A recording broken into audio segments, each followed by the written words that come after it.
మార్కెట్‌లోకి కొత్త స్కామ్ అయితే వచ్చింది. ఆ స్కామ్ జంప్ డిపాజిట్ స్కామ్.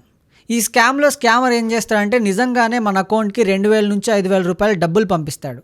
మనకు పంపించినట్లు డబ్బులు అందినట్లు ఒక ఎస్ఎంఎస్ కూడా వస్తుంది. అసలు నిజంగానే డబ్బులు పడ్డాయా అని చెక్ చేసుకోవడానికి చాలా మంది యూపీఐ పిన్ ఓపెన్ చేసి అకౌంట్ బ్యాలెన్స్ చెక్ చేస్తూ ఉంటారు. అక్కడే స్కామర్ మన బలహీనతని అడ్వాంటేజ్ గా తీసుకుంటాడు. మనం యూపీఐ యాప్ ని ఓపెన్ చేసే లోపే మనకు ఒక మనీ రిక్వెస్ట్ అయితే పంపిస్తాడు. మనీ రిక్వెస్ట్ ని చూసుకోకుండా బ్యాలెన్స్ చెక్ చేసుకోవడానికి యూపీఐ లేదా గూగుల్ పే, ఫోన్ పే ఇలాంటి యాప్స్ ని ఓపెన్ చేసి పిన్ ఎంటర్ చేసామనుకోండి, అంతే సంగతి. ఎంతైతే రిక్వెస్ట్ పంపించాడో అంతే డబ్బులు ఆ స్కామర్ అకౌంట్ లోకి పడిపోతాయి. అందుకే మీ బ్యాంక్ అకౌంట్ కి ఎవరైనా డబ్బులు పంపించారా లేదా అని వెంటనే చెక్ చేసుకోకండి. ఫస్ట్ యూపీఐ యాప్ ని కూడా ఓపెన్ చేయకండి. మీ బ్యాంకింగ్ యాప్ ని ఓపెన్ చేసి అందులో చెక్ చేసుకోండి. లేదా 30 నిమిషాల వరకు వెయిట్ చేయండి. అలా 30 నిమిషాల వరకు వెయిట్ చేస్తే ఆ రిక్వెస్ట్ అనేది ఎక్స్పైర్ అయిపోతుంది. లేకపోతే రాంగ్ పిన్ ఎంటర్ చేయండి. రాంగ్ పిన్ ఎంటర్ చేసినా కూడా ఆ రిక్వెస్ట్ ఎక్స్పైర్ అయిపోతుంది అనమాట.